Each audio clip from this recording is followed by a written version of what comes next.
په پنډه کې ابل ورسېدینو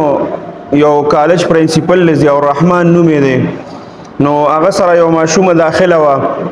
نو هغه ماشومه چې دنو هغه په دغه کې کیس کړی دی په هر حال دا مثال تاسو سره دی وجه در کوم چې خلک داسې واقعیا چرته په مدرسه کې راشي او هغه داسې چې هغه مدارس رجسټرډ اوم پورانی او دا غي مخ کې پته نه لګي چې دا کم مسلک سره تعلق ساتي یا د دې بورډ کم یو دی دا غي اړو مخ کې پته نه لګي پاره کې مدارسو کې چې دا څه قسمه سواکیا مخ دراشي نو هغه د میډیا ډیر زیاته هایلایټ کی او ډیر زیاته هوا ولور کی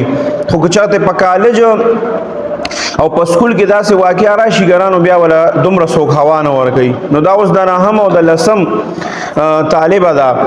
او هغه چې کوم دی په انسټیټیوټ کې داخله غسته ده د هغې پرنسپل له باقاعده ضیاء الرحمن نومې دی کیس یې کړی دی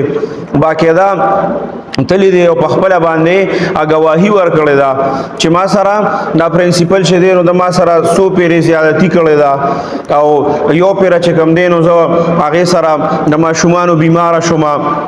بیا مال او یو قسم دوايي راکړه هغه سره زماغه حمل شو هغه ضایع شو بیا دوباره ما سره بیا ما ته به وې دک کوي چې ما سره بواده کې او زه بیا بلیک میل کولم کومه تا ما سره واده ونکو یا تا چاته غو کو نو زبردست حکم زبردست حکم ني داغه د وجه نه په دوباره بیا هغه ما سره زیادتی شروع کړه او داغه زیادته د وجه نه په دوباره وې ز بیا د ماشومان بیمار شوم وې بیا زه دومره ذهني پریشان وم چې دا پریشانی دومره سیوا شو چې دا پریشانې د وجه نه زما بیا هغه کم حمل شو هغه ضایع شو نو دا په دې سکولونو او کالجونو کې دومره مسائل روان دي خدا میډیا ته مخې ته نه راځي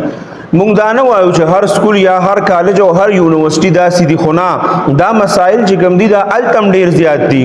اوس د دې ماشومی چې کم دی نو دې ته مهماته وی چې طالب زو دا نمبر بدل ډېر دا کم او دا چلبو کوم هغه چلبو کوم وځبه انسټیټیوټ یا سکول ته غوښته ما چې هغه ټایم کې په سکول کې په دغه کې هیڅ کم نو طالب علمان وغیرہ هیڅ بنو وځبه یوازې غوښته ما نو دا خو شروستو دا خبره داسې مخې تراشي نو بیا خلک یو طرف ګونګاری د مخ کې نه اخر چې کم دی نو هم او لسم والا یو ماشوم دا یا یو ماشوم دی خو په دې خبرو باندې پوهیږي نو هغه د مخ کې دا سوچ ولې نه کو مخ کې مور پلار ته خپلوانو ته یا پولیس ته دا خبره ولې نه کوله اوس چې دا خبره ډیره زیاته واضحه شونه خلکو ته را مخه تکړه به هر حال هغه خدای چې د مخ کې نه د یو طرفه دا کار نه کیږي دا کې خامخا دا سی چې د دوانو چې هغه دغې د کوم عمره د وجه د یری چا د غږ نشو کولې ډیر مسائل پکې خو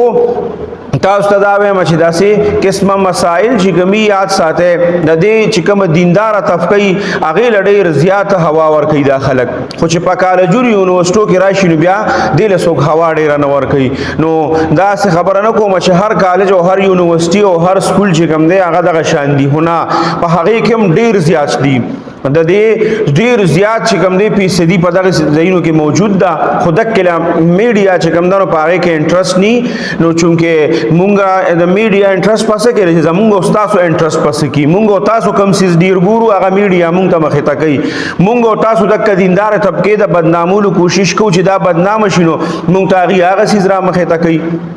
نو کبونګه چاره د اغي د بدنامي سوچ نه کول نو مونږ ته باغی د غسیز نه مخه ته کول مونږ د سکول او د کالج او د یونیورسيټي د دومره دغه نه ورکو توجه نه غي مونږ ته دغه مخه ته کوي نو اغي ډیره توجه نه ورکي چونکه